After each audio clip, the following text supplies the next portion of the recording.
Hello friends, आप देख रहे हैं आपका चैनल शेयर बाजार विद आयुष। और दोस्तों बात करेंगे इस वीडियो में एम्बो एग्रीटेक आईपीओ के थर्ड डे सब्सक्रिप्शन के बारे में। दोस्तों आज तीसरा दिन है इस इशू का, और तीसरे दिन सब्सक्रिप्शन जो निकल के आया है वो भी अपने आप में काफ़ी ज़्यादा शानदार है। इस वीडियो में बात करेंगे कि किस प्रकार की करंट ग्रे मार्केट चल रही है, और कल आखिरी दिन है क्योंकि याद रखिएगा ये इशू 4 दिन का है। तो अभी क्या करना चाहिए, अप्लाई करना चाहिए, अवॉइड करना चाहिए, ये अपने आप में एक बहुत बड़ा क्वेश्चन है। तो इसके ऊपर भी इस वीडियो में चर्चा करेंगे। तो बहुत इंपॉर्टेंट वीडियो होने वाला है, तो पूरा जरूर देखिएगा। फ्रेंड्स पहली बार अगर आप चैनल से जुड़े हो, चैनल को जरूर सब्सक्राइब कर लीजिएगा।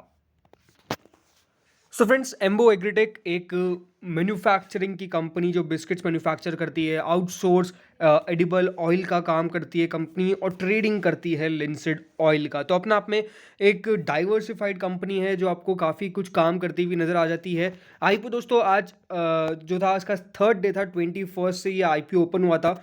कल ये बात ध्यान रखिएगा दोस्तों, इसका आखिरी दिन होने वाला है। तो ये इशू नॉर्मली डेफिनेटली इशूज 3 दिन के होते हैं, बट ये दोस्तों जो इशू था वो पूरे 4 डेज का था। तो ये बात बहुत इंपॉर्टेंट है जिनको नहीं पता है कि अभी भी आपके पास इस आईपीओ के अंदर अपना पैसा लगाने का मौका है।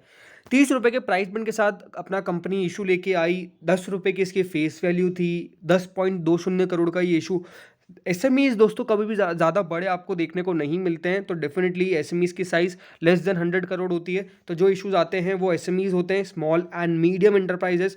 ये दोस्तों लिस्टिंग होगी इसकी ओनली ऑन बीएसई एसएमई, सिर्फ बीएसई पर ये लिस्ट होता हुआ देखने को मिलेगा। और एक लॉट में आपको कुल मिला के 4000 शेयर्स मिलेंगे। ये बात ध्यान रखिएगा। एक एप्लीकेशन अप्लाई करने के लिए आपको कुल मिला के 4000 शेयर्स मिल रहे हैं, लेकिन वो उस एक लॉट की जो वैल्यू है वो है 1,20,000। आप सिर्फ एक ही लॉट के लगा सकते हैं, यानी मिनिमम और मैक्सिमम बिड कितने की होती है, ओनली ऑफ 1 लॉट। ये बात बेहद इंपॉर्टेंट है। 1,20,000 की ओवरऑल बिड होती है दोस्तों। कुछ आपको पहले क्वेश्चन जो मुझसे पूछा थे उसके आंसर दे देता हूँ। काफ़ी लोगों के कमेंट आते हैं कि सर कौन सी ब्रोकर पे ये मिल रहा है। तो दोस्तों जब भी एसएमई आईपीओ आता है तो वो हो सकता है कि बहुत सारे ब्रोकर्स उस एसएमई आईपीओ में एप्लीकेशन लगाना आपको अलाउ ना करें। तो इसके लिए आपको करना क्या है, आपको नेट बैंकिंग पे जाना है। आप जो भी देखिए बैंक यूज़ करते हैं उसका नेट बैंकिंग होगा, वहाँ पे जाके आप आईपीओ के अंदर पैसा लगा सकते हैं। बिकॉज एसएमईज आईपीओ दोस्तों बेसिकली वहाँ पर होता क्या है कि बहुत बार ब्रोकरेज जो होती है, जो जो भी ब्रोकर आप यूज़ कर रहे हो सकता है कि वो उस के अंदर अप्लाई करने की, वहाँ से देखिए उनके पास रिक्वायरमेंट जो भी होती है वो अप्लाई नहीं कर पाते। इसी कारण आपको भी वो मौका नहीं मिल पाता है। तो आप चाहे तो उसको नेट बैंकिंग से अप्लाई कर सकते हैं, अपने डीमैट नंबर डाल के जो भी है वहाँ पे। उसके बाद आपका शेयर्स जो है वो चिंता मत करिए आ जाएगा उस डीमैट के अंदर। बिकॉज आफ्टर ऑल वो ट्रेड करना चालू कर देगा, तो वो अपने आप आपके ब्रोकर के अकाउंट में भी दिखाने लग जाएगा। तो ये चिंता मत करिए कि अगर आपको वो अलाउ नहीं करता है तो क्या हम नेट बैंकिंग से भी अप्लाई नहीं कर सकते। नहीं, आप नेट बैंकिंग से अप्लाई कर सकते हैं अगर आपका ब्रोकर उधर अलाउ नहीं दिखा रहा है तो। ठीक है, ये बात इंपॉर्टेंट है। ये बात भी ध्यान रखिएगा कि अगर आप एसएमईज में ट्रेड करते हैं और अगर आपको नहीं पता या फिर आप फर्स्ट टाइम लगा रहे हैं, तो दोस्तों एसएमईज ओनली लॉट में ट्रेड होते हैं। यानी आपको 4000 जो शेयर्स है आपको एक साथ ही 4000 शेयर्स बेचने पड़ेंगे। और अगर आपको इस स्टॉक को बाय भी करना है तो आपको 4000 शेयर्स एक साथ बाय भी करने पड़ेंगे। तो ये बात बेहद इंपॉर्टेंट है जो आपको समझ के चलना है। अब बात करते हैं दोस्तों यहाँ पर आईपीओ के सब्सक्रिप्शन के ऊपर। सो फ्रेंड, शुरुआत के जो 2 दिन का सब्सक्रिप्शन निकल के आया था वो डेफिनेटली बढ़िया था, इसमें कोई डाउट नहीं है। क्योंकि एसएमई है और छोटा भी इशू रहता है तो सब्सक्राइब ज़रूर बढ़िया होता है। एंड अगर इशू थोड़ा सा भी बढ़िया है तो पैसा आपको आता हुआ देखने को मिल जाता है। अब देखिए एनआईआईज के द्वारा फर्स्ट डे 1.33 टाइम्स लगाया, तो सेकंड डे कुल मिला के बिड उनकी जो थी वो 4.93 टाइम्स तक चली गई थी। यानी सब्सक्रिप्शन ठीक आ रहा था। रिटेल कैटेगरी ने पहले दिन अगर 4 टाइम सब्सक्राइब किया तो अगले दिन दोस्तों आप देखिए 19.46 टाइम सब्सक्राइब कर दिया था। यानी टोटल जो फर्स्ट डे 2.82 टाइम्स था, अगले दिन 12.19 टाइम्स हो गया।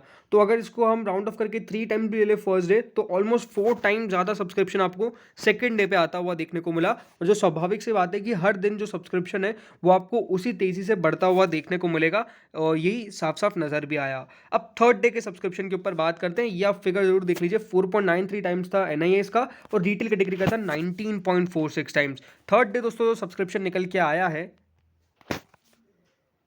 वो अपने आप में बहुत बहुत बेहतर है, इसमें कोई डाउट नहीं है। क्यों? बिकॉज जो एनआईआईज कल तक ओनली 4.93 टाइम्स लगा के बैठे हुए थे, आज 21.06 टाइम्स हो गया है। तो यहाँ पर सब्सक्रिप्शन अनडाउटेडली काफ़ी बढ़िया आता हुआ देखने को मिला है on the third day. 21.06 time दोस्तों पैसा जो है वो आपको आता हुआ देखने को मिल गया ऑन द थर्ड डे, और इसी प्रकार का सब्सक्रिप्शन जो था वो उम्मीद भी थी। अभी ये बात ध्यान रखिएगा, एक दिन बाकी है और लास्ट डे को दोस्तों मोस्टली जो है वो पैसा काफ़ी तेज़ी से आता है, तो लास्ट डे अभी बाकी है, इसलिए 21.06 टाइम जो आपको दिख रहा है ये हो सकता है कि 100 टाइम्स भी हो जाए, 200 टाइम्स, तो डेफिनेटली चांसेस ज़्यादा नहीं है 200 के, बट ये है कि 100 टाइम्स से ऊपर निकलने के चांसेस मुझे बहुत ज़्यादा नज़र आते हैं। रिटेल कैटेगरी जो कल तक 19 टाइम्स लगा के बैठी हुई थी, आज 77.64 टाइम्स।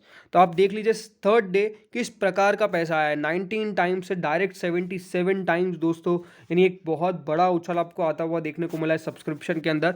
यानी रिटेल कैटेगरी की तरफ से तो पैसा जो है वो अनडाउटेडली बढ़िया आता हुआ देखने को मिल रहा है, बढ़िया नहीं बहुत बढ़िया आता हुआ देखने को मिल रहा है। और ये इशू तीसरे दिन ऑलमोस्ट 50 टाइम्स के पास सब्सक्राइब होता हुआ नजर आ गया है। एंड ये मैं आपको कह सकता हूँ कि फाइनल डे टोटल सब्सक्रिप्शन कम से कम 100 टाइम्स से ऊपर जाने की प्रोबेबिलिटी जो है वो काफ़ी हाई आपको होती हुई देखने को मिल जाएगी। ये इशू जो होने वाला है इसके अंदर सब्सक्रिप्शन जो है वो डेफिनेटली आपको बम्पर आता हुआ देखने को मिलेगा। एक बेहतर सब्सक्रिप्शन यहाँ पर जो आ रहा है वो और बेहतर होता हुआ देखने को मिलेगा इन द नेक्स्ट डेज। तो यही है कि देखिए सब्सक्रिप्शन तो बहुत बढ़िया है, और तीनों दिनों का कंपैरिजन भी आप देख सकते हैं। First day 2.82 times, second day 12.19 times and third day 49.35 times. यानी सब्सक्रिप्शन रेगुलर आपको जो इंक्रीज दिखा रहा है वो बहुत ही बढ़िया है। यानी आज फर्स्ट डे भी देखिए 4 टाइम्स के लगभग आपको सब्सक्रिप्शन ज़्यादा आता हुआ देखने को मिला सेकंड डे के मुताबिक, एंड थर्ड डे भी सब्सक्रिप्शन अगर आप देखेंगे तो ऑलमोस्ट 4 टाइम्स के लगभग है, 12 4 48। सो यही है, देखिए दिखाता है कि हाँ बहुत बड़ा सब्सक्रिप्शन है, पैसा अच्छा खासा आता हुआ देखने को मिल रहा है, तो क्या अप्लाई करना चाहिए, ये अपने आप में क्वेश्चन है। तो जैसा मैंने आपको कल भी कहा था कि अगर आप एसएमई के अंदर लगा रहे तो ये बात ध्यान रखिएगा, रिस्क हमेशा इन्वॉल्व है। रिस्क ऐसा नहीं कि यहाँ पे नहीं होता है, रिस्क बहुत होता है, तो आप अप्लाई कर सकते हैं इस इशू के अंदर। बिकॉज जो 30 रुपये का प्राइस बैंड कंपनी लेके आई है वो डेफिनेटली बहुत ज़्यादा महंगा भी नहीं है, बट तब भी फुली प्राइस्ड ही है जो वैल्यूएशन में लाना चाहिए। यहाँ पे क्या पैसा बन सकता है लिस्टिंग पे, तो प्रोबेबिलिटी है कि यहाँ पर पैसा बन जाएगा, बट वही है कि लॉन्गर टर्म का पर्सपेक्टिव हमेशा आपको खुद को समझना पड़ेगा, खुद की डिटेल स्टडी करिए। आप आईपीओ में पैसा लगाने से पहले भी डिटेल स्टडी करिए, because again high risk is involve in SMEs IPO, ये बात आप ध्यान रखिएगा, बहुत रिस्क होता है। तो आप खुद को भी डिटेल स्टडी करिए, बिकॉज यहाँ पर बाद में कोई भी देखिए जवाबदारी नहीं होती, ये बात इंपॉर्टेंट है। तो आपका पैसा आपकी जवाबदारी है, इसलिए मैं कहूँगा कि आपको खुद को कंपनी के बारे में समझना पड़ेगा, पढ़ना पड़ेगा। सब्सक्रिप्शन वाइज तो यही है कि हाँ बहुत बढ़िया पैसा आता हुआ देखने को मिल रहा है, एंड इशू के अंदर दमखम लग रहा है कि काफ़ी बढ़िया कर जाएगा ऑन द लिस्टिंग पे। क्या हम आसानी से बेच सकते हैं, ये भी क्वेश्चन मुझसे पूछता है। तो हाँ, लिस्टिंग पे आप बिक जाता है शेयर, बट उसके बाद क्या होता है, जो वॉल्यूम होती है उसमें आपको एक ड्रास्टिकली डिक्लाइन आता हुआ देखने को मिल जाएगा। फिर हो सकता है कि जिस प्राइस पे आप बेचना चाहे उस प्राइस पे कोई बायर ना हो, बिकॉज ये बात ध्यान रखिएगा ओनली लॉट में ट्रेड होता है। तो ये भी कुछ चीज़ें हैं जो आपको अपने ध्यान में रखनी है। अब ग्रे मार्केट अगर करंट देखें तो एम्बो एग्रीटेक की ग्रे मार्केट जो कल तक 5.5 रुपये थी, आज 10 रुपये हो गई है, अनडाउटेडली बढ़ गई है, बट क्यों डाउन का साइड दिखा रहा है वो तो चलिए कोई बात नहीं। बट ओवरऑल अब करीबन 33.33% तक का रिटर्न यहाँ पर स्वाभाविक बन सकता है। ज़रूर सब्जेक्ट टू रेट्स में कोई बदलाव नहीं है, 8500 ही है, but grey market undoubtedly increase कर रही है, जो एक बहुत बढ़िया पॉजिटिव साइन है जो भी इन्वेस्टर लगाने के बारे में विचार कर रहा है। तो दोस्तों इस वीडियो में इतना ही था। होप सो आपको वीडियो बढ़िया लगा होगा, अगर लगा तो लाइक कर देना, चैनल से पहली बार जुड़े चैनल को सब्सक्राइब कर देना। Thank you friends for watching this video.